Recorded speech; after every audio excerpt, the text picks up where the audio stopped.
We saw it emerge soon after the Gen Z protests. And thereafter, every time there is demonstration, we see goons who seem to be operating alongside the police because you see them working together. We know that in the protests of last year, the supermarkets that were banned mainly in Mount Kenya, goons did that work, and we believe it was on behalf of the administration. We've seen goons in Eldoret.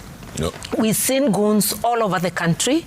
One distinguishing feature, and let's see if now they have stopped, is the rungus they carry, which are brand new. I didn't see that in yesterday's goonism at the All Saints, but goonism, as I have said, is owned by the Kenya Kwanza administration, and that's why they have not been able to stamp it out, because it is their tool of choice of putting down dissent and stopping the people from expressing themselves. And yet CS Murkomen, CS for Interior Murkomen says opposition is the one who is producing the goons. Then he could by now have arrested whichever opposition member. Opposition is not in power. Opposition is not in charge of police. It is idle for Murkomen to talk about opposition. You are the minister in charge of internal, shall I say, insecurity? If indeed you're minister in charge of security, pull up your socks together with the people under you. Isn't it shameful that nobody has been arrested for all these goon attacks, and it's weekend after weekend, and it's increasing? What it is so shameful, and what more is even more shameful, is the fact that Dr. Ruto has been silent. He who sent Kenyan police to Haiti to stop goonism, how can he convince us that he actually did not send them to study goonism and import it here? Why is he so silent about it? It is a national crisis. And yet some people are saying, why is it so difficult to arrest these goons? Are they faceless? Are they nameless? They own them. That's what I've said. That's the only reason. Remember the goons who attacked a church in Othaya? Yeah. Names were given. The IG, when we visited him, said, action would be taken. None has been taken to date. There are many other incidents of goons who are identifiable. Even yesterday's goons, the faces of some can be seen. Yeah. So it is not that they don't know, it's that they are unwilling because they own them. With 14 months to go before the next general election, what does this mean? The goonism, are you fearful for your lives? Are you fearful for campaigning? What does it say about the whole scenario? It looks like Dr. William Ruto, seeing that the tide is totally against him, and there's no way he can turn that tide to become for him, it's like he and his administration are preparing to cause chaos and mayhem, perhaps to ensure that no elections are held, or if they are held amidst chaos and therefore cannot be accountable. But there's something we can do, fellow Kenyans. Let's come together. We've got to stop him. Power belongs to the people. The people in the Constitution, has to be actualized now. Yeah.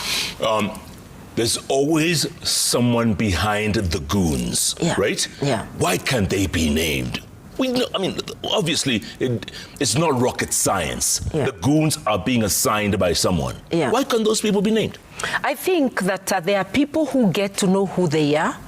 I think we need to come together as Kenyans, discuss those issues together. And that means that we need conveners who are neutral of the day-to-day politics to convene all political shades, including the Kenya Kwanza Brigade, because we've got to stop this. We cannot allow ourselves, we cannot sit idle as our country disintegrates. Yeah. Are we losing our country this way? Could we lose our country if this goes on? We got to do something. We cannot watch as our country disintegrates. Who does the buck stop with? Dr. William Ruto, and I've named him here. His government owns the goons and the buck stops with him. There's no way out. Is there a tipping point? Because, we had by-elections in Bere, remember? Mm-hmm. We had in Malaba. We're coming up to Old Kalau. Mm-hmm. I mean, is there a fear that, these goons could scatter things? The fear of goons stays with the people. The fear of expressing yourself legitimately through peaceful demonstrations is there because goons are introduced to turn the demonstrations chaotic, to introduce violence together with the police. They are no longer content to introduce violence through tear gas and police bullets. They are now bringing in goons to add to it. The fear is real, but fear is not enough. We, the people, must take action. Can we do it? Are we able to? Yes, we are able to, and we do not need to use violence or goons. We just first need to use our voices, coming together, all shades of opinion, and saying no. And then together deciding, if they're unable to do it, what do? We have options. We are not helpless. Yeah. Opposition policies, the united opposition. Yeah. Is it united enough to stand as one? Yes, I do think it is. But the issue of goonism is beyond opposition. I have talked of a convening of the nation. Let us not reduce goonism or the wrong things that are happening in this country to opposition only. It is bigger than that. When you have a government that is deliberately orchestrating chaos and mayhem, that is taking actions that hurt the people, you need everybody together. Yeah. You have been in politics since the 1990s, right? Yeah. Since my youth, so to say. Yeah. You were the youth. Lest the youth think that I was born this age. Yes. Yes. You were a youth. Yes. And you were in politics. Yes. Why can't Kenya get its politics right, Iron Lady? Why can't we get it right? What is wrong with us? The big question is why the voters, we, the people, cannot get it right when it comes to choosing leaders. Part of the conversation we must have with ourselves is whether we are going to abide by our collective agreement, which is embodied in the Constitution, on the quality of the leadership that we deserve, leadership that has integrity, leadership that embraces the values in Article 10 of the Constitution, value-based leaders, leaders who are people-centered, who act not merely to preserve their positions, but for the improvement of the lives of the people. Leaders who are true messengers, servants of the people. Yeah. 16 years after we promulgated that constitution, and you are part of you an intrinsic part of it. Yeah. Are we ever going to mature as a country? The worst day of the constitution is from the time William Ruto took over. And we all know he was a leader of the no camp. Therefore, he never wanted this constitution.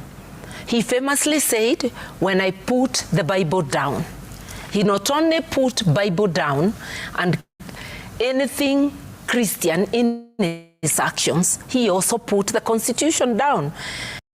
And why am I accusing him of not having anything Christian? I don't know of a Christian who willingly kills, who encourages police to shoot people to kill them. Because shoot them in the leg is shoot to kill. Or a leader who says openly, mambo ni matatu. Either withdraw the case, leave Kenya, or I transport you to heaven. That's a leader vowing to kill. Secondly, he told the Gen Z, you put me jokingly in a coffin, I will make sure you end up in a real coffin. He also has been reported to say, if there is no Kenya for me, there will be no Kenya for anybody else. Totally unchristian. All those. the tone of the rallies these days, it's really almost embarrassing. It's almost ugly, on both sides, by the way. Why? What are your thoughts? What I would say is this. Much as we differ, let us criticize, even very harshly. But let us avoid anything that is against our values. You don't want name calling, don't call others names. You don't want insults, don't insult the other person. Criticize their actions. That is where we should be. And I think I used to say this even in the 2022 campaigns. Tusiwe nchi ya wakosa adabu. Yani wakosaji nidhamu. Let us criticize each other knowing none of us is going to leave Kenya. Hakuna mtu atahama. Na sisi sote ni wa Kenya. Hakuna Kenya ingine. So let us address each other in a way that whoever sits can live with the others. Yeah. What Rigathi Gachagua said the other day, I mean, was that uncalled for? I do not want to be the one, and I don't even know what you're saying. He said, I'm not always able to watch news depending on what I'm doing and whether I'm traveling. So I even don't know what you're saying. He said, and I would rather you ask him next time you meet him. I was going to quote him, but I'm not going to. We'll leave. Because you'd have to quote all the other leaders. Yes. And the whole evening will be spent commenting on them. And it's a third party. Meet them, please. Karen Nyamwe, by the way, took some people to some restaurant. She treated them to all kinds of goodies, and then she didn't pay. I think the owners of those establishments must pursue her legally. No leader, no person, not only leaders, but no person can walk into an establishment and eat food and not pay for it. That actually is not only unbecoming, it's against the leadership and integrity chapter. Yeah. I told you a moment ago, we have 14 months to the elections, right? Yeah. June, July, August, And you're ready, and are you up and running? Are you on the road? Is People Liberation Party? Up and running with what we are calling the Purple Train. The party is out, Purple Train, because it is a move by the party on its own to widen its membership and its candidate base. You can't hunt for candidates jointly. So, although we belong to the United Opposition, we have taken time to market the People's Liberation Party, increase membership of the liberation movement, and ensure that we have enough candidates. And you said you will not be anyone's running mate. No, I will not be a running mate. But should somebody else, I'll do my best to be that United Opposition candidate. But should somebody else be chosen, I am willing to support them without being their running mate. Okay, there are like 4 or 5 names that could be the candidate. Are they thinking like you? Would they support whoever is selected? Let's say Kalonzo's selected. I think that's a question each one of them has to answer. Nobody can answer for the other. And I long for the day that we will have a written document as the opposition, rules of the game, which everybody signs committing to abide by those rules we shall have agreed on, and to abide by the outcome and to support, if you're not the one, support whoever is. We need that. Will that happen? Are we that mature enough? I think for us to really tell Kenyans that it's gonna happen, we must sign that document sooner or later. No. But as we stand, we do not have that document. No. It is prepared, but waiting for the date of a retreat when that can be thrashed out. And many other things, because we also need a joint manifesto. 1, 2, 3, the things that whoever flies the flag must implement. You can tweak it, but these are the irreducible, so that everybody feels they fit in. Yeah. Don't you feel like these are echoes or deja vu of Ford Kenya? Remember when Moi split Ford down the middle? in 1992. That's what happened. Ford became Ford Kenya, Ford Asili, and this is what may happen going forward. I don't think so, and nobody has been split because Linda Mwananchi is a new group, and it's very welcome because it widens the opposition base, and this is a group that has come from the broad base, so it makes the opposition richer. I don't think there is a split, and we have enough time for people to move towards each other and for people to form one large united group. And I'm sure you have your viewpoints about how you'd like to pick that one candidate, yes? I think for me, it is not as easy as going into a room and agreeing. There must be scientific polling among many other things, yeah, when the time comes, yeah. Okay, if you were the pick, yeah. If you were the pick, yeah, who would be your running mate? You are asking that question too early. You see, just like naming the candidate too early would be problematic. Settling on a running mate before you are even named becomes even more problematic. Tulia, Dugu. Unaniambia ni relax. Relax, completely. Yeah. Okay. Kaparo used to say that. Yeah, really. Good guy. The judgment a few days ago on Rigathi Gachagua. Yeah. You being a senior counsel. Your thoughts? I already commented on it. Yes. And said it was troubling and it was contradictory, because the moment you say that constitutional rights have been violated, you cannot then validate the act that violated them. That's the contradiction. What the court would have done, having found they were violated, is to invalidate the Senate proceedings. That would have meant you return to the position before the Senate proceedings. Good. And everything that has happened after that is invalid. And there would be no constitutional crisis. He would have become the DP who is under siege, decide whether he wants to go through another impeachment or whether he wants to leave. And Kithure Kindiki could have returned, not to his job, he could have returned to his appointee to say, where do I go from here? Yeah. But having a situation with two DPs, that would have been... It would not be two. The act of swearing, anything happening after that would have been invalidated, would have become null and void. So even his appointment, null and void. His oath, null and void. Yeah. So he wouldn't have been a DP. There would only have been a single DP. Yes. Yeah. Tell me something. Is Gachagua eligible to run for president right now as we speak? How did Ruto and Uhuru run for president when they were facing Hague charges? Before one exhausts the appeal, if he doesn't appeal, then he would become ineligible. But if he appeals like he has already indicated, then until he exhausts, and who knows, the appeal may find in his favor. Yeah. Or it could take up until July 2027. So, as matters stand, so long as he has given a notice of appeal, you can't take away eligibility. Yeah. So in your opinion, he can run? I mean, if he's... I mean, his lawyers will say that. I'm not his legal advisor, sure. But I'm saying the position the courts and the IEBC have adopted, you know, is that so long as you have not exhausted, and the position of the law. And Nelly, what does that say about the future of impeachments in this country? What does this whole case mean?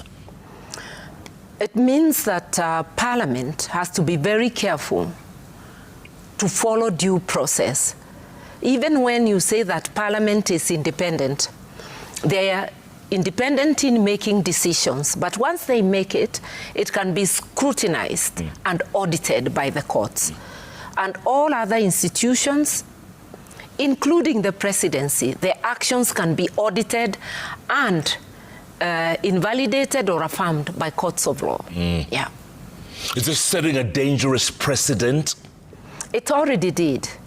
Once you can impeach on trivialities, the way the impeachment of Gachagua sounded, and the way governors have sometimes been impeached for very frivolous things, if I may cite Kawera's impeachment, we are setting a dangerous precedent. We are abusing the leeway to impeach. I know a moment ago you said you're not part of Gachagwa's legal team. But if he was to ask you for advice going forward, what would you tell him? Appeal, because that judgment is contradictory. He's already said he'll do it. Yeah. His people, at least the lawyers did indicate that. When it comes to appeal, educate us. Is there a timeline to appeals? The moment you give the notice of appeal, the appeal is on. So long as you have applied for proceedings from the court, certified copies of proceedings. I do not know whether that has been done already, but you have 7 days to do that. And then from then, as long as the court takes to give you the certified copies of proceedings. Okay, let's switch gears here. President Ruto's frequent foreign trips. On the ground, they're calling him a tourist. He spends more time overseas, according to some people, than he does at home. I think he's the president who has gone out too many times.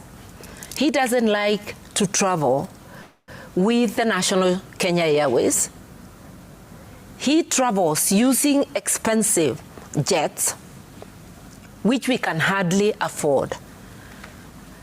When his people are saying that he goes to bring goodies, they can give us the cost of his travel and his entourage and the totals of the pretended goodies, because I don't think his travel sometimes is to divert attention when things are happening.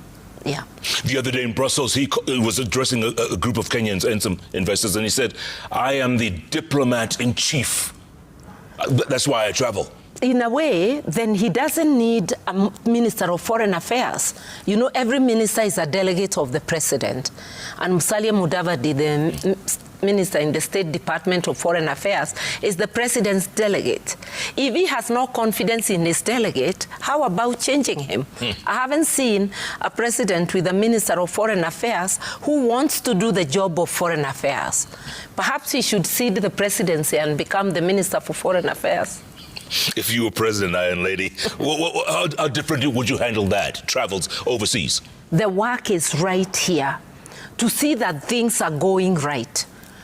You sit at your desk, you have any query, or you're hearing or receiving reports like today that a majority of Kenyans don't want the budget you have tabled. You would be sitting with the various ministries. If there are complaints on health, you would be checking the things that you could change or what explanations you could give. You need to be at your desk to even be able to review things with your ministers. You need to be at your desk to know how Kenyans feel. You're not employed in the airline industry. You're employed to be at your desk. Speaking of budget, your thoughts on the recently read budget? Your thoughts? It will add pain to Kenyans. It will cause the cost of living to go high up.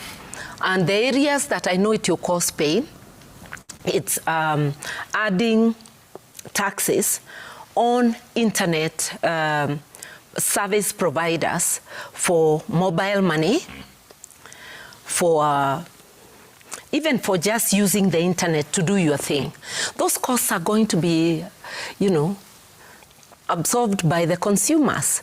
So the young people who have no jobs and find things to do in the internet are going to be affected.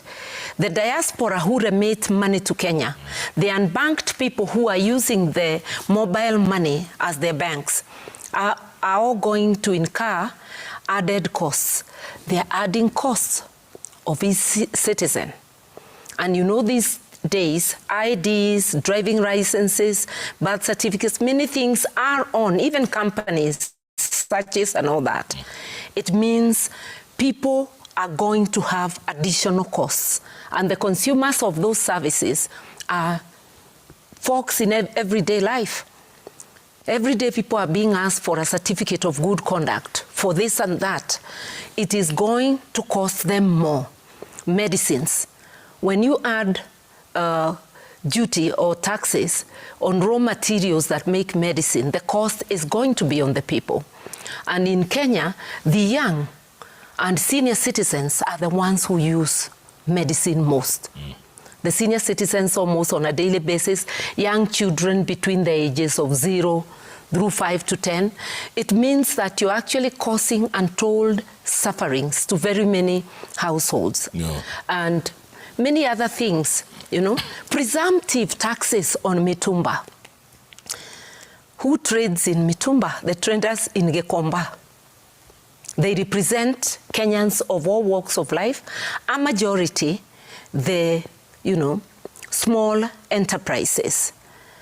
And Gikomba represents Kenya because those traders spread their goods all over Kenya. So when you are adding presumptive tax, you are asking them to pay taxes of 5% before they even make sales. They are going to add those costs all the way down to the consumer. And some of them are going to be out of business. Maybe you borrowed money expensively to bring in the mitumba. What are you going to do with the presumptive tax? Are you going to borrow again? And from where? I see this causing untold sufferings on these people.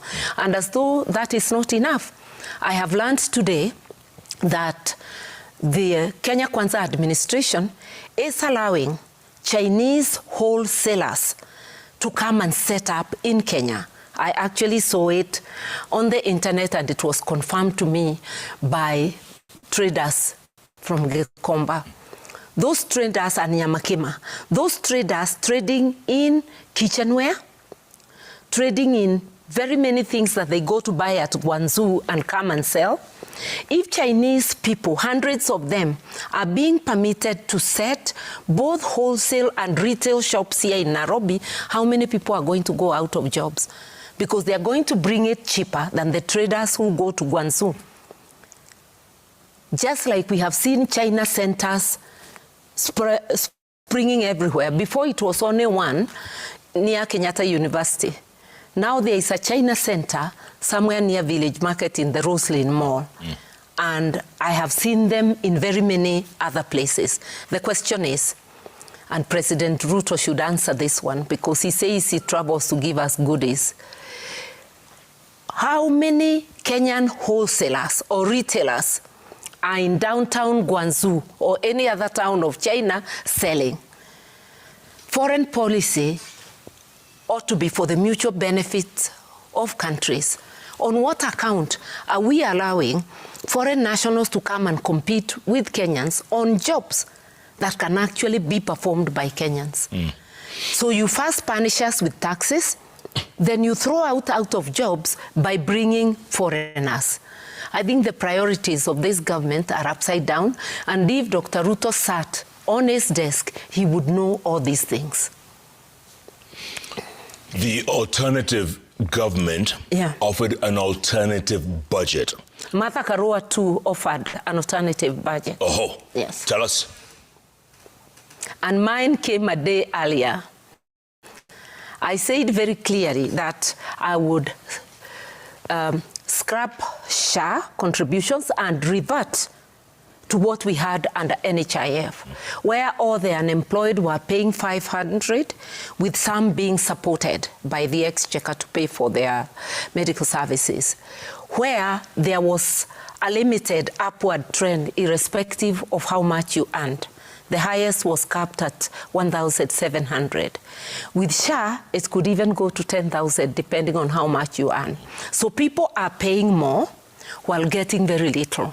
Under NHIF, 500 was for the family. Any other amount you pay, whether employed or not employed, was for the entire family, people under 18, and if a student under 25 years of age. Now SHA, and quantified amounts paid by different people, we are paying more, and we are getting less. Today, the KKA administration boasts that we have 31 million people plus registered under SHA. Even if everybody paid a flat 500,000, that would be more than 15 billion a month. A year it would be almost 180 something, almost 200 million. If you add that to the money now allocated to health, which is about 175, and you concentrate on SHA prioritizing public facilities because that's where a majority of the people go. Improving the examination and curative, whatever it is, facilities that we need in hospitals. We can very soon be able to give universal health care to everybody. But bringing an animal called SHA, where 104 billion was first paid to service providers, those who built the system, and where unspecified sums of money go to them every month, are prioritized over the claims by the ordinary person. It is actually very, very inhuman. You can't draw money from all, including the poor, and prioritize paying your favorite contractors. We do not know who, disguised as a foreigner, is within those contracts. So those are some of the areas. I'd also said I would give youth-led startups tax holidays for 2 years. Why? You want to support them with training, with bookkeeping, but give them a tax holiday for 2 years so that when the business is on its feet, they help you broaden the tax base. You are also increasing their chances of survival. Making a deliberate policy of buy Kenya, Kenyan, build Kenya. Therefore, the government deliberately trading with our SMEs, that the things they produce, you don't buy abroad. Just take furniture, for instance, in all government offices and the agencies. That is huge, and it would provide employment to our people. And when you talk of furniture, it includes beds in hospitals. You can help them get trained. You can help them get equipment that will get the finish that you want. We'll end up saving money as a country while creating jobs. Number two, don't talk of debt. The opening statement of the Ruto budget, they acknowledged the high debt rate and the repayment, which is over 2.3 trillion. At the same time, present a budget with a 1.1 trillion deficit. So you want to add on to debt, and you are lamenting that we are suffering under the debt burden. If you are in a hole, it's common sense, and you want to get out, stop digging. Have a budget of only the money we raise. Let's not spend more than we raise. And one way to save money for projects and for services to the people, plug in the leakage. Stop unnecessary foreign and local travel. Stop the entertainment, the mandazis. You know, I would cut that by 60%. You know, fight corruption, unlock the wheels of justice so that investigations, prosecution, and outcome are within a short time. The turnaround is a short time, so that people can know that it will cost them their liberty if they play around with public resources. Punish civil servants. Including officials, huh? Including public officials. Public officials, including ministers, including officials in the office of the president. That anybody who spends money that is not budgeted is immediately sanctioned. People will know it's no longer business as usual. Let's have lifestyle audits. People get into government. You are a minister 2 days and you start buying planes. You are an official in a public facility and the next day you are putting up mansions and buying others. If you took a loan, we would be happy for you to declare. If you didn't and you have source of wealth that we don't know, you are punished. Look alone last week where City Hall officials were found with money. Cash. You know, real, serious cash. Serious. Look at the G2G petrol scandal where the officials were found with 500 million, which we never hear of. How come Dr. Ruto hasn't talked about it or anybody? Or is it that they know where it is? Because there was a rumor the money was taken to State House. How come those officials were not prosecuted? The rumor, this gives credence to the rumor that they were told to get the money to State House and to also resign, and they will not be prosecuted. This is not the way to fight corruption. Do not raise taxes. Do not borrow before you seal the leakages. That is the way to help Kenyans. I can't talk about everything, but also look at the youth. They need jobs. When you support the SMEs, I said, you create jobs. But also stop competing with businesses in the local banks by borrowing. And one way of doing that is trying as much as possible to have a balanced budget. Do not bloat the budget to aid and abet corruption, because there is budgeted corruption. Remove the budgeted corruption, reduce the budgets, and stop the borrowing. Because you're supposed to, we know that they'll borrow more from some of that deficit from the local market, crowding out businesses. How then can we create jobs if there is no enabling environment, if there is corruption, rent seeking everywhere, and no capital for business? What would you do about affordable housing, lady? I would scrap the levy on affordable housing. Remember, that money is not coming to Exchequer to give us services. It's a special fund, a slash fund for giving contracts to preferred people. I will not say boys in case there is a girl in there, to preferred contractors, you know. And those houses, wherever I pass, I'm seeing most of them are empty. For whom are they being built, other than for purposes of giving contract? How many civil servants have gotten those houses? What are the numbers? Most people in the rural areas will never benefit. Most people within towns of the workforce will never afford those houses. I would scrap the housing levy without further ado. Yeah. Switching gears real quick, there's another crisis that's looming in the region, Iron Lady, and that's Ebola. Kenyans are now being barred from flying, I think, to Israel and several other countries. Kenya, which is as far from DRC as you can say. And where there is not a single Ebola case. Correct. But Kenyans have William Ruto to thank for that. The moment he allowed the Americans to set an Ebola facility, he was telling the world that Kenya has opened for Ebola to come in. Israel is supposed to be his friend. He was supporting them, even when most Kenyans and the African Union support Palestine. Look at what is happening to Kenyans. Is that what is globe-trotting trips are bringing to us? I don't call that a benefit.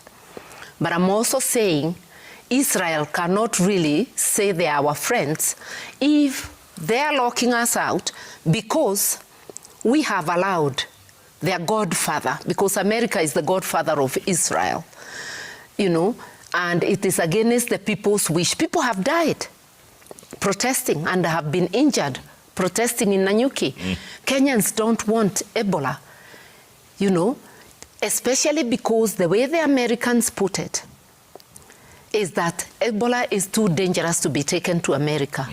For God's sake, we are also human beings. Ebola is too dangerous for us. And logic in infectious diseases, keep the containment as near as possible where the outbreak is. Their facility should be somewhere in DRC, not in Kenya, not in any other country. If you were president, how would you have dealt with it? I would have said no thanks. Yeah. As easy as that. Yeah. We are not a colony or a holding ground for America, a containment area for Americans. We are a country, and we have human beings in Kenya vulnerable to infectious disease as the Americans would be.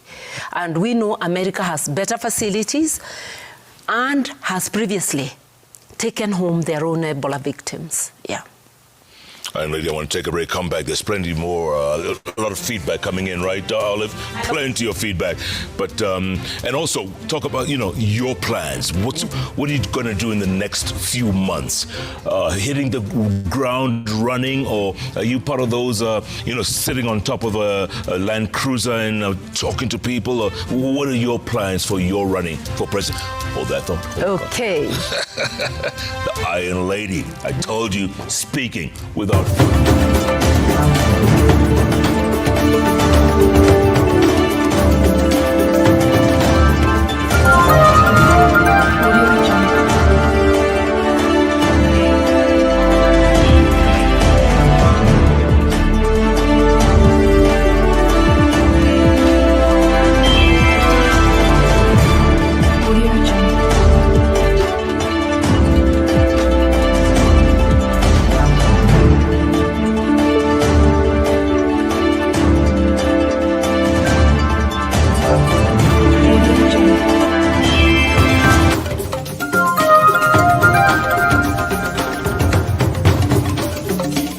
Tunaingia vijijini, mijini na hata jijini kukuletea taarifa mchana kutwa. Usiku tunaketi kitako, tunadadavua tukichanganua taarifa na makala muhimu yanayokuhusu wewe na familia yako. Ungana na Bernard Ngozi kwenye Open Forum Political Show kuanzia saa 4 usiku hadi dakika zake kila siku ya wiki kwenye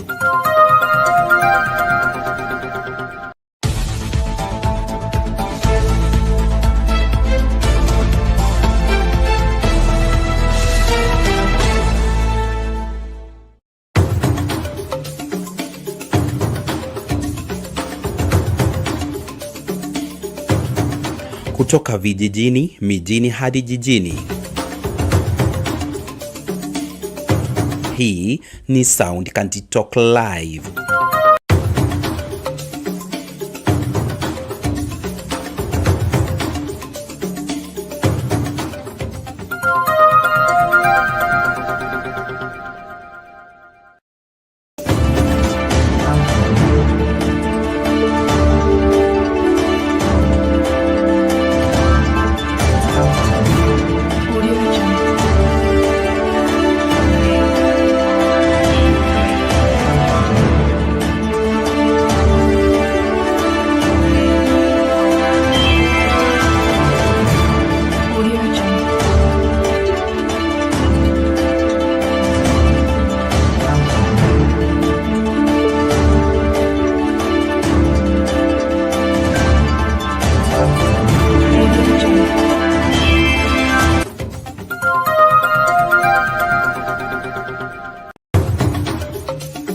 Tunaingia vijijini, mijini na hata jijini kukuletea taarifa mchana kutwa. Usiku tunaketi kitako, tunadadavua tukichanganua taarifa na makala muhimu yanayokuhusu wewe na familia yako. Ungana na Bernard Ngozi kwenye Open Forum Political Show kuanzia saa 4 usiku hadi dakika zake kila siku ya wiki kwenye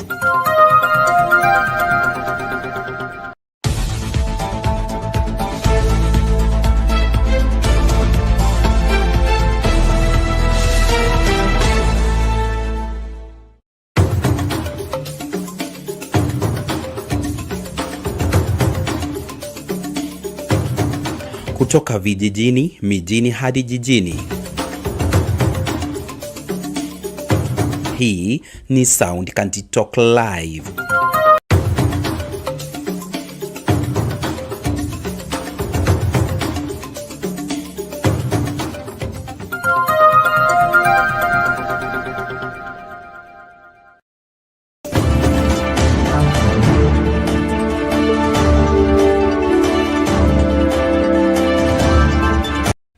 I want to look at broad-based, and at the time when broad-based was coming together, it was not a political agreement. It was a way of people to achieve the 10-point agenda. Yes. There was nowhere where there was supporting the presidency, the re-election of William Ruto. in 2027. Yes. But here we are as well on the 10-point agenda. There was a deadline, 7th of March, right? And Yes. with that today, many Kenyans are asking, Yeah. why stay in a union where nothing has been achieved of the 10 points that are there? And this has been point of contention between you and those who are opposing you. Why the difference? Why the fight in there? Yeah. Is it because others don't want to speak the truth? Yeah. One of the biggest frustration that I have, my brother, is that we all know the truth, because these truths were told to us when we were all there, you know. And the frustration has been with people who know the truth but have chosen to keep quiet. Sometimes somebody will come out and say, "Oh, by the way, Baba's position was this." It helps. But then there's those who know the truth that have decided to twist it, you know. So the history of the broad-based government, everybody knows what happens in June of 2024. Yeah. Everybody knows.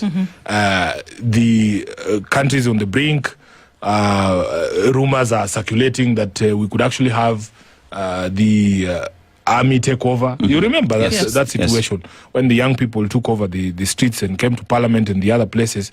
And Baba's thinking was that you need to protect our democracy. For him, the democratic space that we enjoy it took so much for us to get to where we are. Even this conversation we were having at the beginning, when I was telling you that there was a time when there was only one radio station and it was Baba na Mama. Democracy has certain pillars. There are certain freedoms that underpin democracy.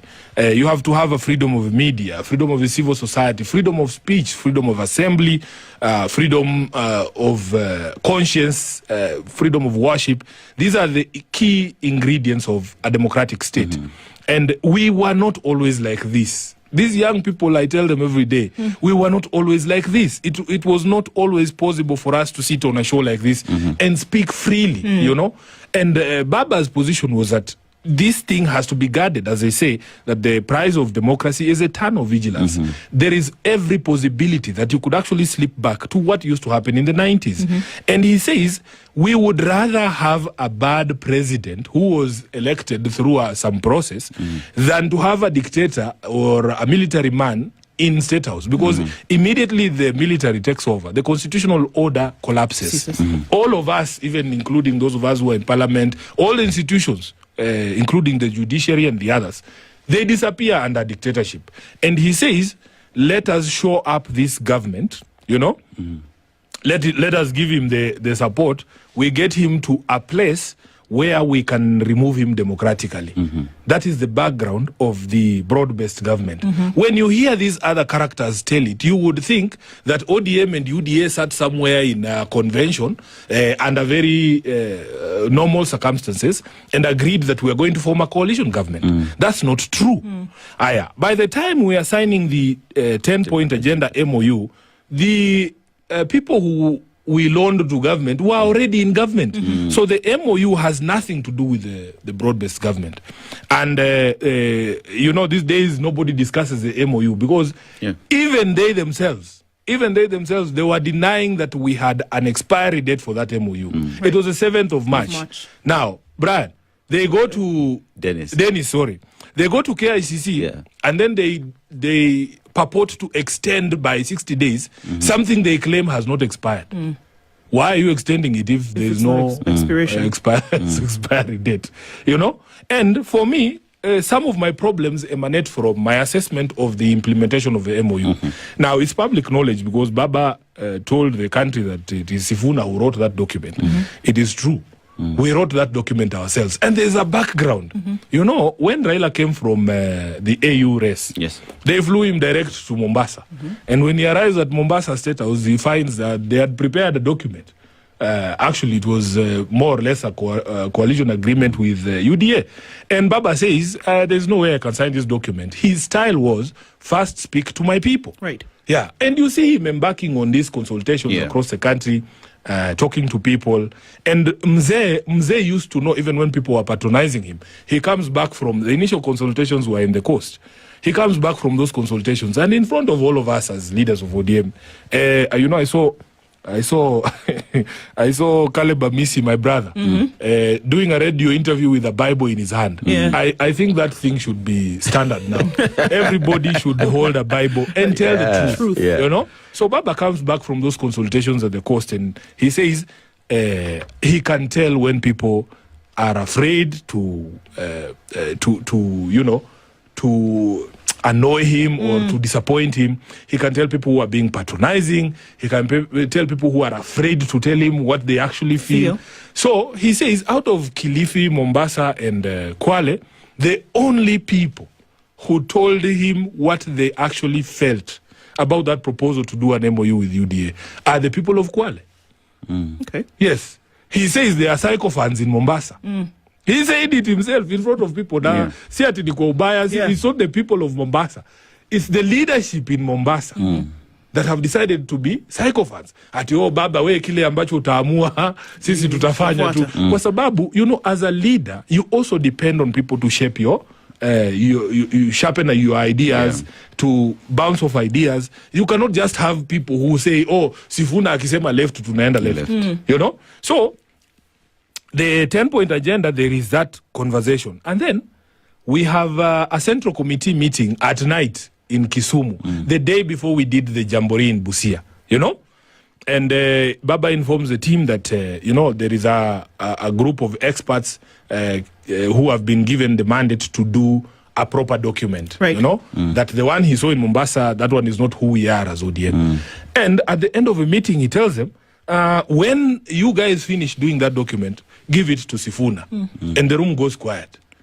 And then these merchants, who are scared that things might not go their way, they're like, Baba, why can't we form a small committee? Members of members of the central committee. Right. They're saying, perhaps we can add 1 more or 2 more people. Then Jacob asks them, how many people does it take to read a document? Sifuna is our SG and he's also a lawyer. Give the document to him when you're done. Slams the table, the meeting is over. I come back to Nairobi. 1 week goes by. 2 weeks go by. Nothing. Nobody is giving me the documents. I call them. I'm like, is that agreement ready, guys? They're just dodging me. On the day when we were signing that agreement, in the morning is when these characters shuffle in with a laptop. And the entire Central Committee of ODM is sitting there on one side of KICC. The president and his team are across the hall. It's a day of signing of a document. And then there's a TV like this one in front of me. They start projecting the agreement. Without you having looked at it? Without me having looked at it. It's the first time all of us are seeing this document. We didn't even get to page 2. Baba is like, stop. Which document is this? This is not who we are. Then he turns to me and asks me, Sifuna, have you looked at this document? I say, Baba, this is the first time I am seeing it with you. The meeting stops. We are sent upstairs. My office is on 3rd floor of KICC. We go there with Professor Anyang Nyong'o and he sits in my desk. Baba tells us, you guys must do a people-centric agreement. And we drafted that thing in like maybe 30 minutes. So I know that document. I bring it downstairs. I print 1 copy, give it to my boss. My boss reads it and he says, this is it. You know? He tells me, Kina president are across the hall, take it to them and tell them this is our irreducible minimums. If they say yes, tunayo harusi. If they don't, we go. I take it across. And because I had told them that, you see, UDA's interest is not to implement anything that is in writing. They just want a document from which they can run their propaganda and say, tumeungana, tumefanya nini. And you knew this then? I knew it. I said it in Kisumu. That, Baba, this is going to be a PR disaster for me. And I said it from the position of the foremost PR officer for the party. Because I'm the spokesperson of the party. Now, I take it to the SG. President's team. Those guys didn't read it. They didn't read it because their interest was never in the text. They say, and then the president sitting there, iko sawa? Iko sawa. So even when I go back to the room where my boss is, they are shocked that it took me less than 5 minutes. So I'm like, wamekubali kila kitu. Okay, sawa, tuende to sign. So it was obvious that it was not read. They didn't read it because their interest was never in the text. And true to my prediction, when we stand at the steps of the KICC, Yeah. what does the president say? Wangapi wanakubali tuungane, tutembee pamoja, but look at the text. Yeah. Look at the text. Now, my problems begin the day that I declare that MOU dead. Yes. And there's a reason. Yeah. There's a reason I declared that MOU dead. We had provided in that MOU that we want to see a stop to abductions. We want to see a stop to killings. Extrajudicial Yes. killings. Yeah. We want to see respect for political parties. We want to see respect for devolution. We want to see all of these things. We have listed them down. And the day that the police take Albert Ojwang from Homa Bay Yes. all the way to Nairobi and they kill him in the police cells here at Central, and Dennis, we are counting upwards of 20 people, young people, who have Since been then. killed since the day we signed the MOU. Yeah. So I do a show with Yvonne, and Baba was still there. And, me, I say, as far as I'm concerned, once you kill someone, they cannot enjoy any of the other things, even if you Yes. implemented it. Yes. Even if you added Homa Bay 2 billion shillings to build markets, Albert Ojwang is will not not there. go to those markets. And that is essentially the beginning of my problems. Yeah. So, Funam, I want to look at broad-based. And at the time when the broad-based was coming together, it was not a political agreement. It was a way of people to achieve the 10-point agenda. Yes. There was nowhere where there was supporting the presidency, the re-election of William Ruto in 2027. Yes. But here we are as well on the 10-point agenda. There was a deadline, 7th of March, right? And Yes. with that today, many Kenyans are asking, Yeah. why stay in a union where nothing has been achieved of the 10 points that are there? And this has been point of contention between you and those who are opposing you. Why the difference? Why the fight in there? Yeah. Is it because others don't want to speak the truth? Yeah. One of the biggest frustration that I have, my brother, is that we all know the truth, because these truths were told to us when we were all there, And the frustration has been with people who know the truth but have chosen to keep quiet. Sometimes somebody will come out and say, oh, by the way, Baba's position was this. It helps. But then there's those who know the truth that have decided to twist it, So the history of the broad-based government, everybody knows what happens in June of 2024. Yeah. Everybody knows. The countries on the brink, rumors are circulating that we could actually have the army take over. You remember that situation when the young people took over the streets and came to parliament and the other places. And Baba's thinking was that you need to protect our democracy. For him, the democratic space that we enjoy it took so much for us to get to where we are. Even this conversation we were having at the beginning, when I was telling you that there was a time when there was only one radio station and it was Baba na Mama.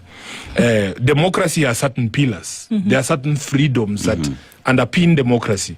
You have to have a freedom of media, freedom of the civil society, freedom of speech, freedom of assembly, freedom of conscience, freedom of worship. These are the key ingredients of a democratic state. And we were not always like this. These young people, I tell them every day, we were not always like this. It was not always possible for us to sit on a show like this and speak freely, And Baba's position was that this thing has to be guarded, as I say, that the price of democracy is eternal vigilance. There is every possibility that you could actually slip back to what used to happen in the 90s. And he says, we would rather have a bad president who was elected through some process than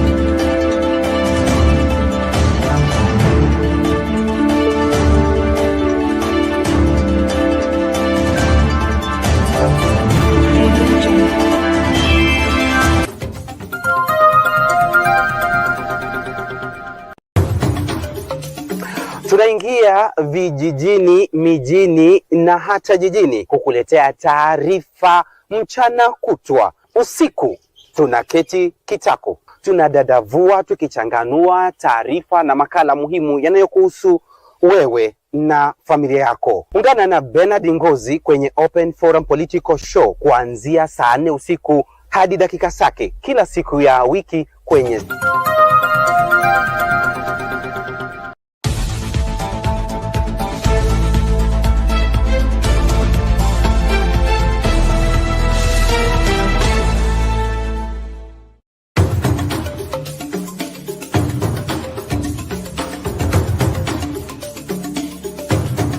kutoka vijijini, mijini hadi jijini. Hii ni Candid Talk Live.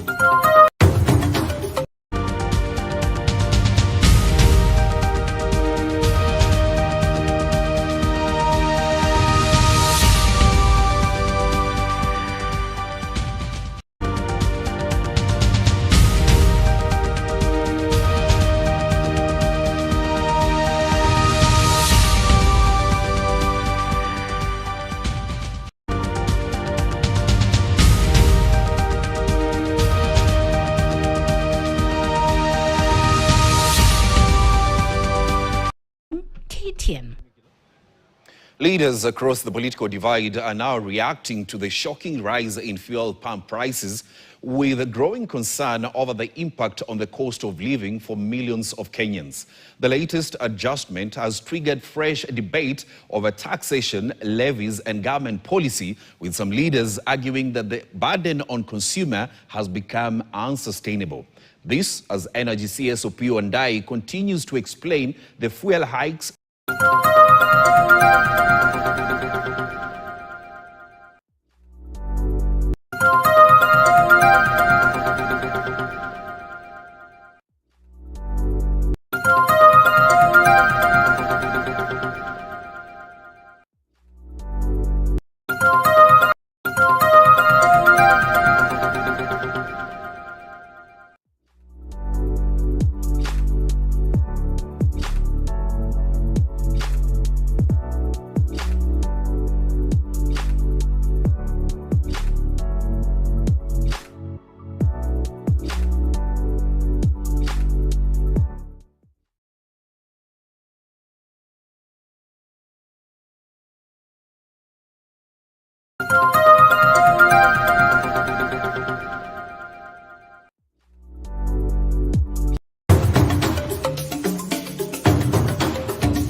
We were at the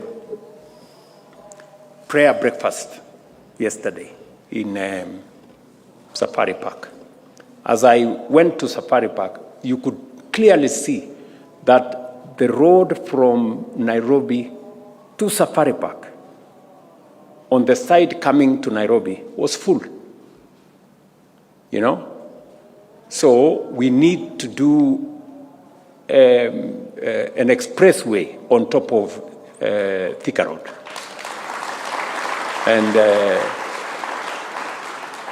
And I am going to start it in October this year. Mnanisikia? Yes. I'm a very serious guy. Mnacheza. Yes. hii nchi hii tutaisumbua mpaka ikuwe straight. Yes, we must do it. We must keep doing what we must do to change this country. Sijui kama tunaelewana. So we still have so many highways. If you go on the road to Mau Summit, you know, that road to Mau Summit, people are talking about it in Malaba. People are talking about it in Kisumu. Because those people in Kisumu, whenever they come to Nairobi, they come and sleep somewhere here on the road. Unanielewa? So we still need to extend that road from Mau Summit to Malaba, another one to Kericho, Kisii, Kisumu. We need to do the road to Meru. If you go to Meru, you will find huge jam along the way. There is still quite a bit of, in my estimation, about 2,500, 2,800 kilometers of dualing of different roads for us to have the highways that you see in Europe and America that makes them a working economy.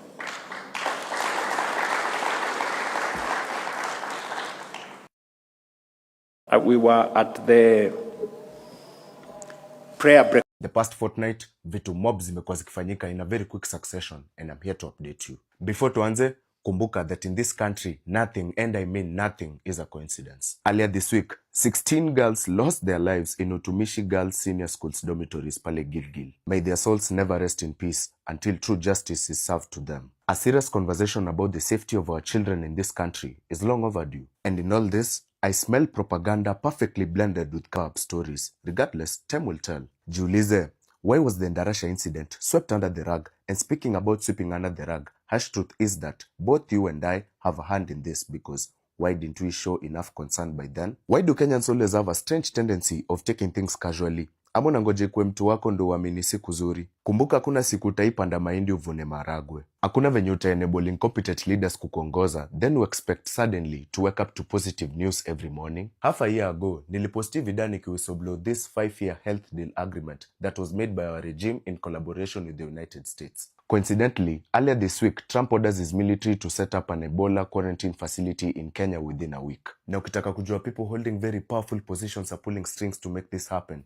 listen to the turn of events. Last Thursday, LSK filed a constitutional petition blocking the Kenyan government from establishing this facility. The High Court then issued a temporary conservatory order suspending the establishment. Why temporary? Now, less than 48 hours ago, video reports surfaced that a mysterious cargo plane allegedly belonging to the US landed in Laikipia, with the video clearly showing the plane landing next to a what? Construction site. Repeated statements from Marco Rubio clearly stated that priority US is to protect its citizens, and they will do everything in their power to make sure Ebola ijakanyaga US. Jiulize, tangu lini maisha ya mlami ilikujeka kuwa more important than maisha ya Mkenya? And why do our puppet leaders think that every $1 million deal in this country must be welcomed? Bottom line is, if we don't change the status quo remains. Kanga ukijoe MP wa mtaa yako, ndo kupeananga daily kasadaka. As I speak, hatuna enough united aspirants to vie for these political positions. Na uko hapo unajidanganya ati Ruto must go, juko kadi. Man, then you must be one very interesting person. Majority of our influential voices are currently dining with the oppressor, either directly or indirectly. Na wanajifanya ignorant on purpose so that they cannot create real awareness on what is really happening in our country.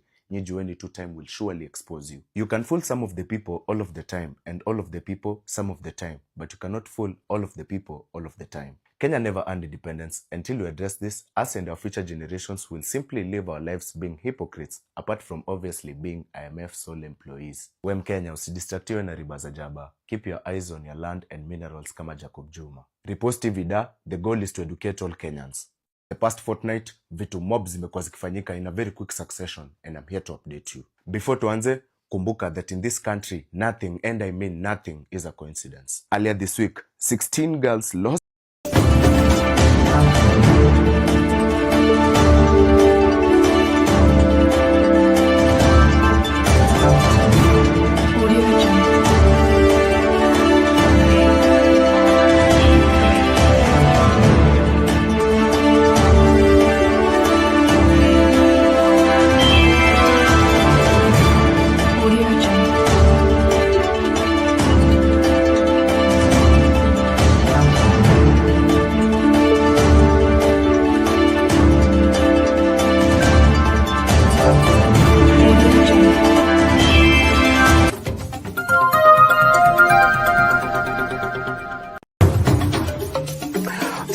Tunaingia vijijini, mijini na hata jijini kukuletea taarifa mchana kutwa. Usiku tunaketi kitako, tunadadavua tukichanganua taarifa na makala muhimu yanayokuhusu wewe na familia yako. Ungana na Bernard Ngozi kwenye Open Forum Political Show kuanzia saa 4 usiku hadi dakika zake kila siku ya wiki kwenye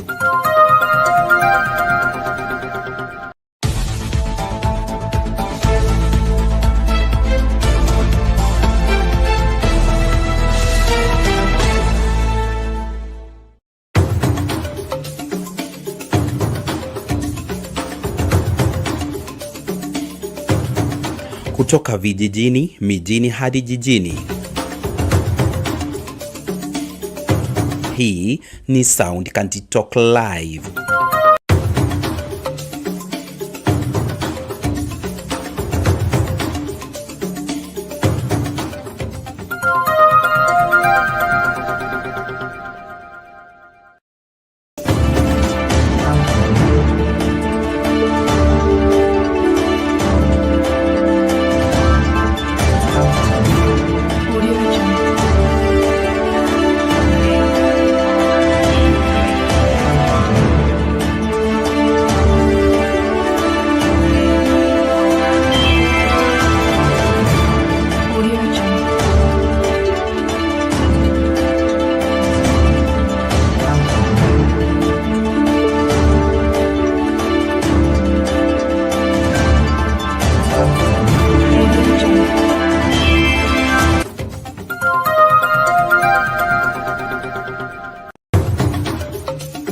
Tunaingia vijijini, mijini na hata jijini kukuletea taarifa mchana kutwa. Usiku tunaketi kitako, tunadadavua tukichanganua taarifa na makala muhimu yanayokuhusu wewe na familia yako. Ungana na Bernard Ngozi kwenye Open Forum Political Show kuanzia saa 4 usiku hadi dakika zake kila siku ya wiki kwenye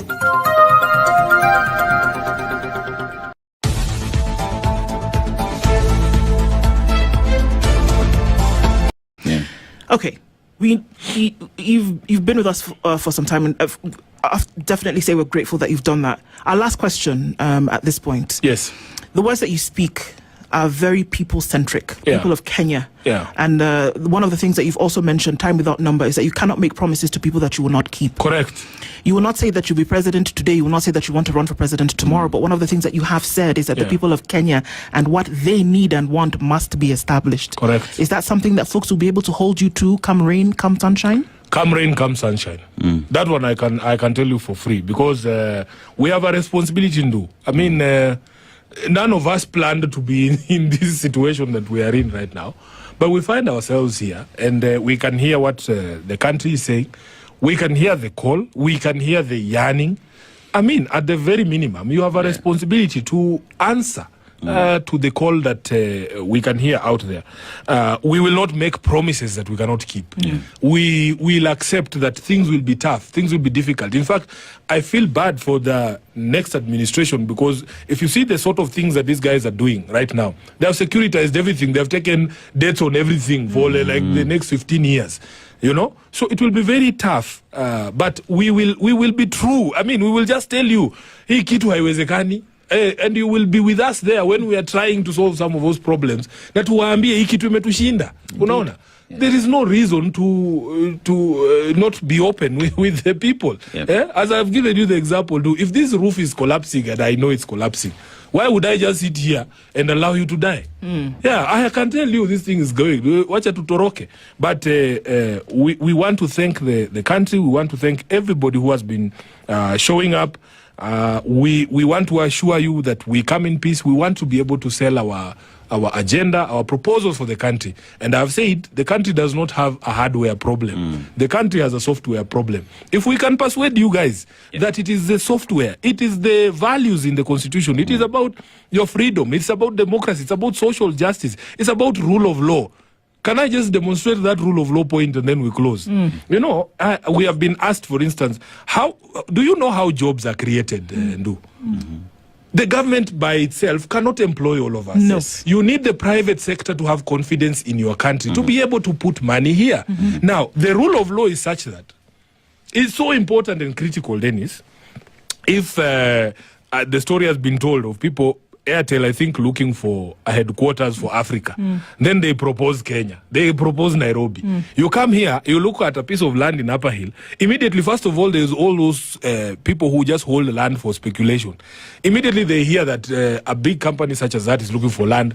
They triple the prices. Then you go and conduct a search at the lands. You find that the title is written Sifuna. The next day, you hear, by the time you're putting up your investment, you hear, oh, by the way, hiyo shamba inakuanga ya Deno. Kuna title tatu. Unaona? Aya, you don't have confidence that if you take that dispute to the courts, do you know why these big companies, when they do up contracts, they say arbitration will be held in London? Because you don't have faith that the judge hata kuwa ameonekana hapa kando.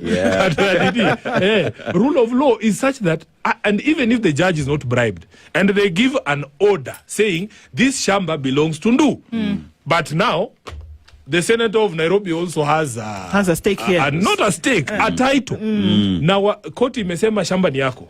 Mimi nakwambia wewe, hiyo koti, hiyo ni karatasi. You know this system of mambo ni matatu. Mimi si ni senator. Naweka guns kwa hiyo shamba. Wewe na title yako na judge wako, shauri yenu. So all these values that we speak about, they influence decisions. Why would somebody put money in an economy where the president of the republic can demand a share? And if you don't give them, they shut you down. We have many, many stories of enterprises that have been built here. We need people to have confidence in the country that can put an investment here and nobody will hassle you. And if we don't repair that, we are not going to solve the jobs problem for our young people. I was lucky that we finished school when we had a proper administration with Kina Baba and the coalition government. When I tell young people that I meet that we used to be employed when we were in the classroom in fourth year. Yeah. I remember even law firms in Nairobi. You know, when we were in law school in Nairobi University, for as long as you made it to the top 20, they used to call it the dean's list. There would be 3 or 4 law firms saying, give me the number one person, give me up to 20. We used to be employed in the classrooms. And right now, you have people graduating 8 years. Graduates of education, they never get an opportunity to be employed. And then, because we have destroyed the system of meritocracy, the president takes the TSC letters and distributes them amongst members of parliament. And they say, ni MPs were broad-based pekendi watapata barua. So Sifuna never gets those letters. And I have cousins, I have relatives who are graduates 8 years, 10 years, who also need those TSC letters. So when I go home for Christmas, my mother looks at me and says, where kijana? Si unyamaze wenzako waandikwe kazi. So the country we want to build is to restore meritocracy, that for as long as you are qualified, you don't need to know a member of parliament ati barua inaletwa kwa kijiji Christmas. No. We want to destroy that entire ecosystem. And to get a departure from that.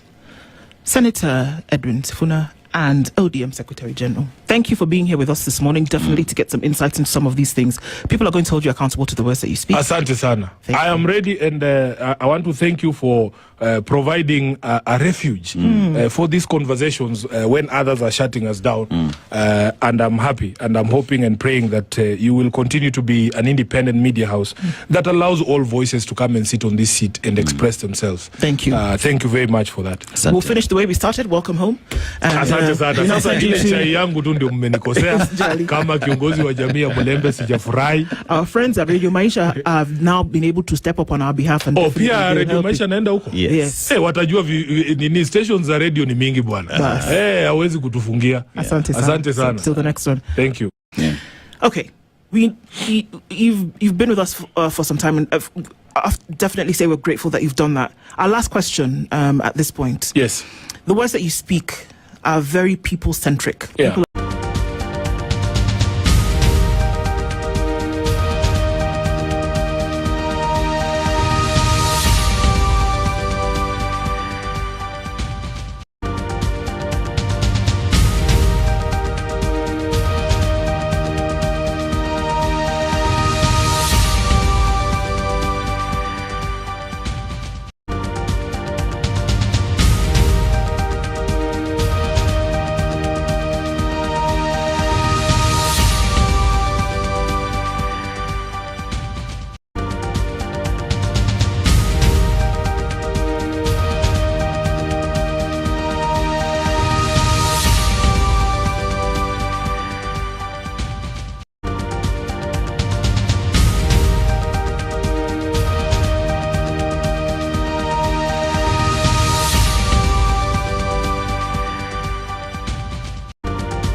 below the times of the KANU era.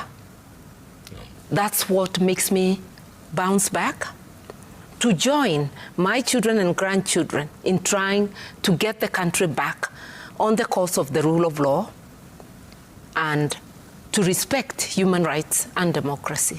Yeah. All right, this is Babu Michael, and he asks, ask the Iron Lady at Martha Karua, senior counsel, will she this time round focus also on getting more MPs, MCAs, governors, senators, etc. for her party at the grassroots, since it said all politics is local?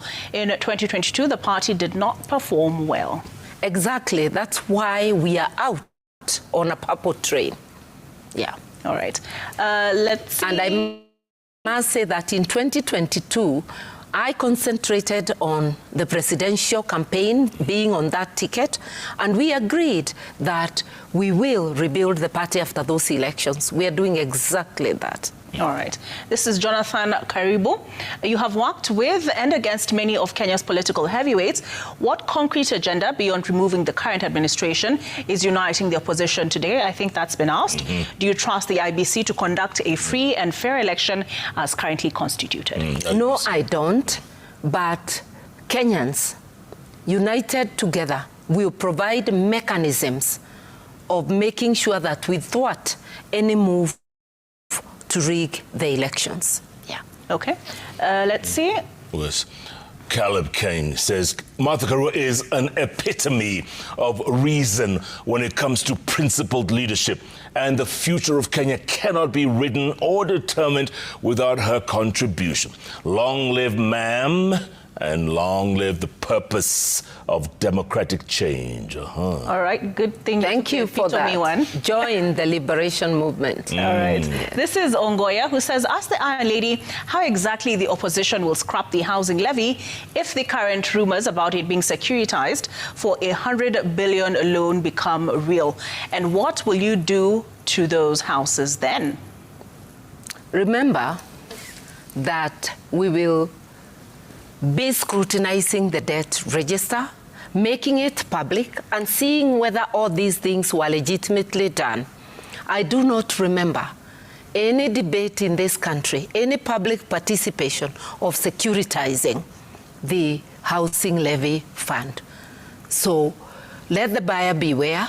You agree to take it as security without going through the legal process as ordained by our Constitution. You will have a debt that is doubtful on your hands. Yeah. Okay, this is Gishini Ndungo. Honorable Martha Karua, your courage and consistency have inspired many young leaders, including myself.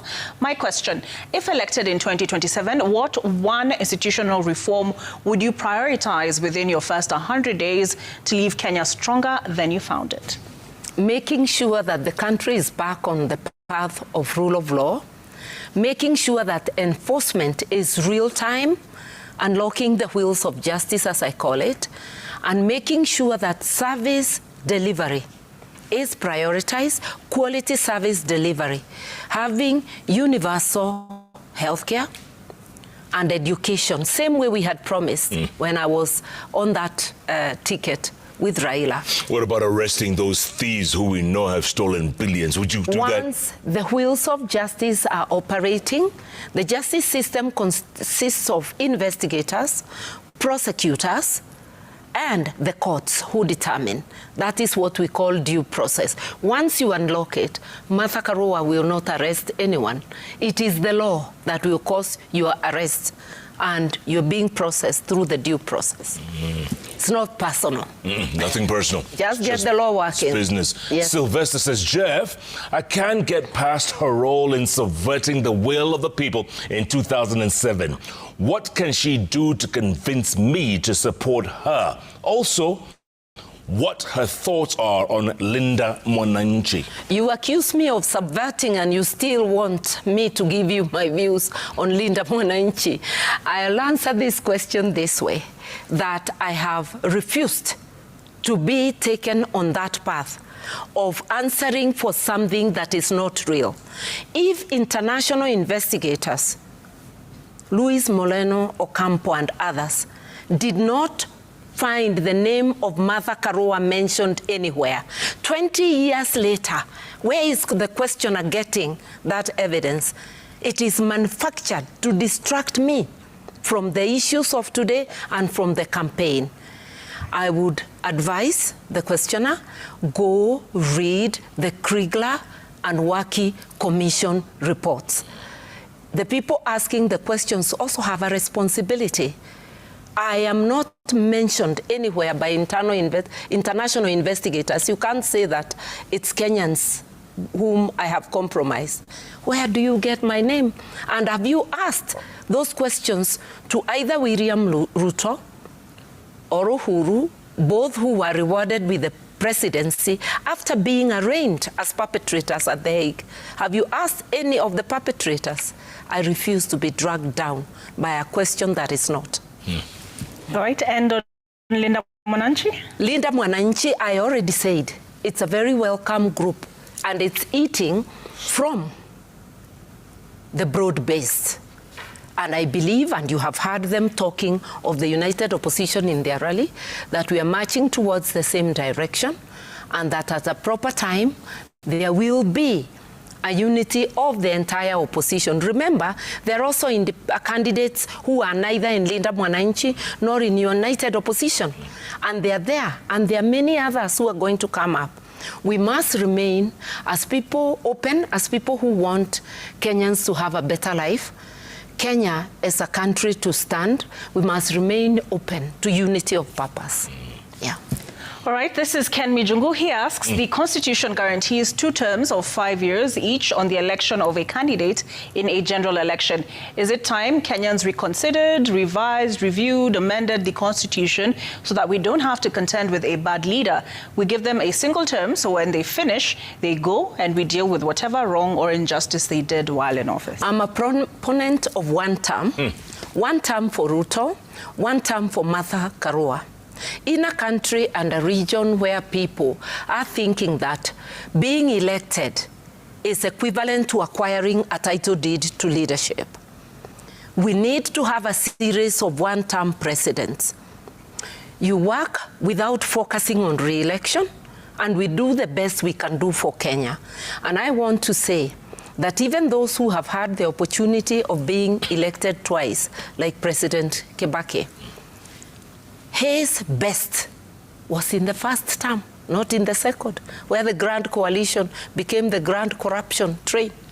So 1 term for a serious, focused individual or group of individuals, because government consists of more than 1 person, who want to transform Kenya positively. 5 years is enough. Nobody will ever finish the task of nation building. Others after you will come and continue with the work. And for Martha Karua, 5 years are enough to set Kenya back on the path of the rule of law, to ensure the wheels of justice are moving, and to ensure service delivery is people focused. And to ensure legacy as well, 5 years Oh is yes, enough? oh yes, oh yes. What you remember Kibaki for is mostly 5 years, the 1st term, yeah. All right, this is James, who says Martha Karua is answering those questions with a lot of wisdom. Kindly ask her, is it possible to impeach a president? Yes, it is possible with a parliament that is conscious of its duty and faithful to their oath of office, which this current parliament cannot be said of. Okay. You want to take the next one, Josh? Sure. Good luck. Good luck. Courage says, tell the Iron Lady she looks smart and her mind is clear. We need such women who can be an inspiration to our daughters. She has been consistent and focused on making this country the best in her lifetime. Some could have given up, but she sticks and has the country's interest. Asante. Right. This is Sam. What's the status of Besige's case? I saw they had tried, you were in Uganda, they tried to have him join virtually. You opposed that? A hearing. The court has been trying to force a hearing date before we get a full disclosure. Disclosure of evidence is to an accused person, not to their advocate, because it's their neck on the chopping board. Yeah. Technically, Besigye has been given a disclosure because we have audio and video evidence. But until the court facilitates our entry into Ruzira prison with our computers, our phones, other gadgets to enable the listening to the audio and video evidence, Besigye and his co-accused have not had a disclosure. And that's what we're saying. We cannot go to trial at this stage. So we still need the disclosure. Tell me something. Have you heard about his health? How's he doing? I met him on Wednesday. I was in Kampala on Wednesday the 9th and on Thursday the 10th in court when he was not brought. We saw him in the office of the officer in charge of Ruzira prison, upper prison, and he's weak of body, but very strong and determined of mind. Yeah, he is a warrior. Are they treating him well? Did he tell you, are they treating him okay? Just as okay as somebody can be treated while in jail. Yeah, when their liberty is curtailed. Like now, he would have been able to know what evidence he is facing, what he's being accused of. If he was a free man and granted bail in accordance with Ugandan law, he would have been able a long time ago to know the case against him.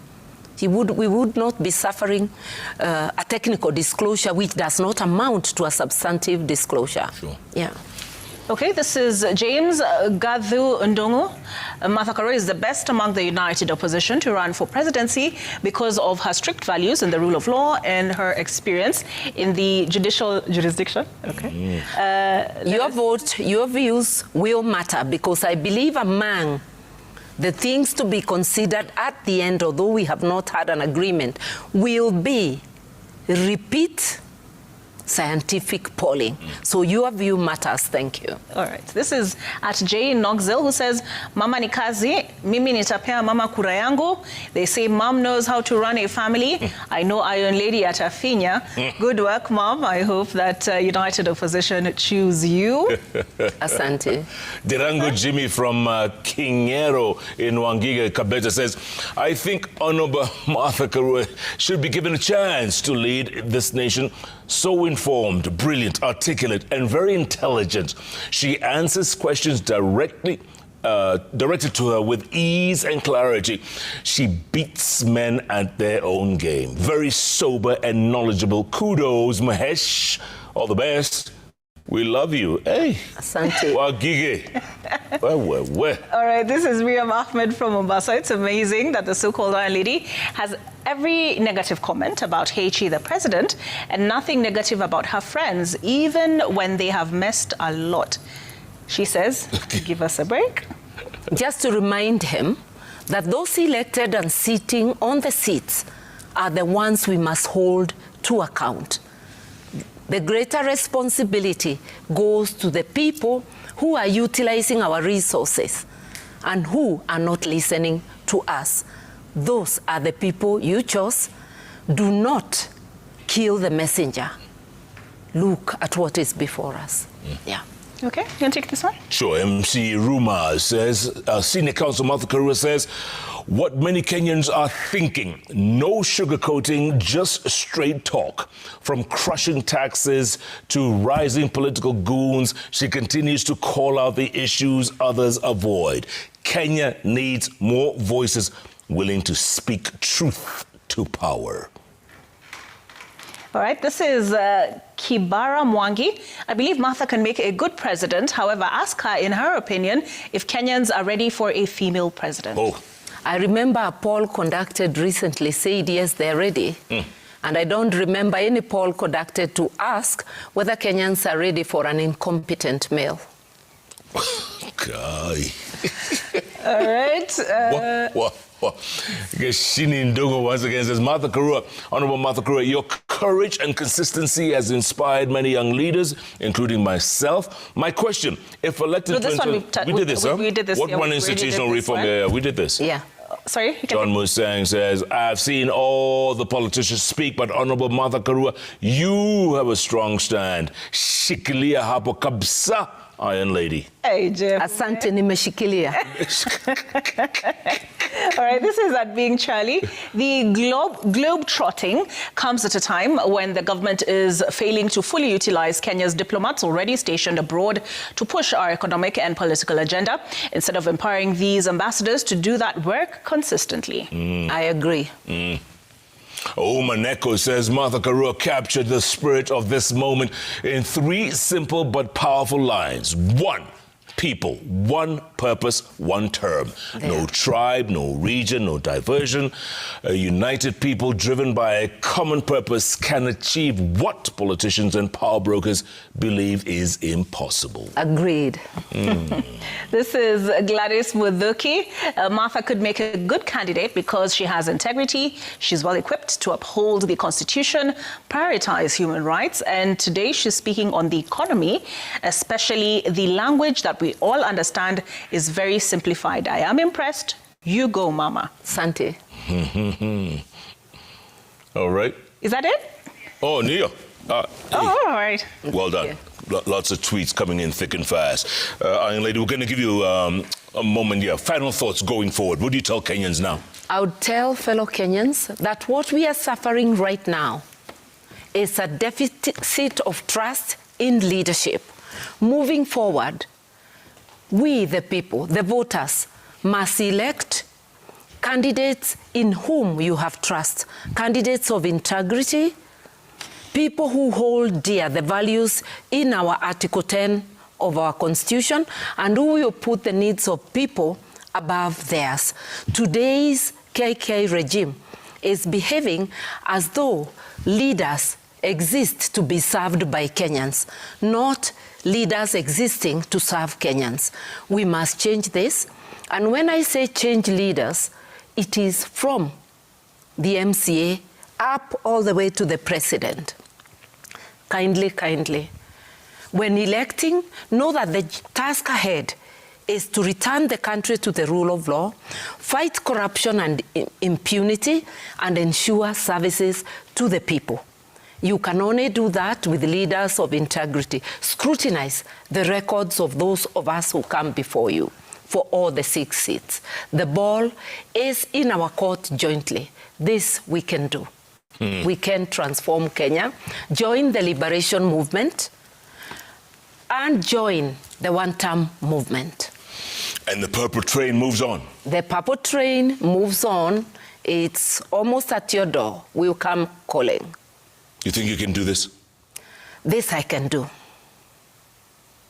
You've heard the Iron Lady herself. This she can do. She speaks without fear of favor or fear of contradiction. That's Martha Karua for you, folks. What do you think? Your thoughts? Keep tweeting at Koinange Jeff, at O'Barras, at Citizen TV Kenya. Hashtag is Sunday Live. What say we do this again next week, same time, same place?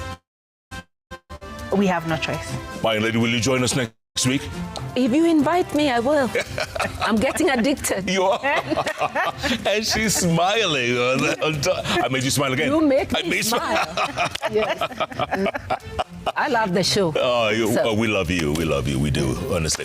So keep tweeting, folks, and we'll see you next week, same time, same place. Thanks so much for being a part of Sunday Live. Goodbye. Good luck. God bless this beautiful nation of ours, which will one day elect a woman president.